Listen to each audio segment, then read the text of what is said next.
यति लुगा नबेची हुँदैन यति लुगा बेचिसक्न पाए त फेरि होलसेल गरेर ल्याउनुहुन्छ के किन्ने तिमी के चाहियो बहिनी ए यो ल हेर्नुहोस् त राम्रो छ के हेरेर यो क्वालिटी पनि होइन यो सस्तोमा दिन्छु कि म यो सस्तो पनि छ राम्रो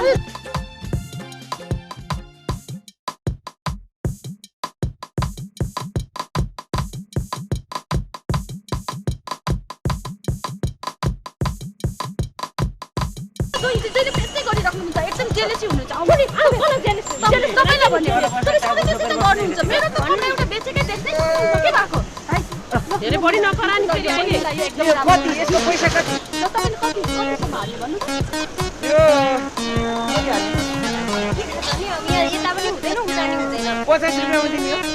ए भाइ 50 रुपैयाँको पनि त्यस्तो राम्रो आउँछ लैजानुहोस् भाइ यसैको लैजानुहोस् मिलाएर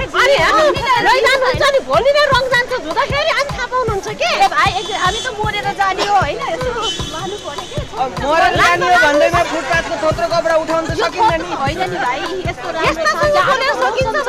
हेर्नु न अलिक गना जस्तो लाग्छ फेसन हेर्नु न फेसन यस्ता सकिन्छ हुँदैन यसको खर्च छ मसँग त जम्मा 5 रुपैयाँ रहेछ 5 रुपैयाँमा आउने कपडा केही छैन कसलाई फर्किन्छ भने मार्क्स त आउला नि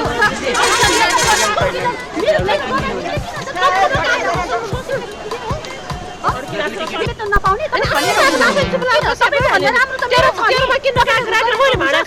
हाम्रोमा आएको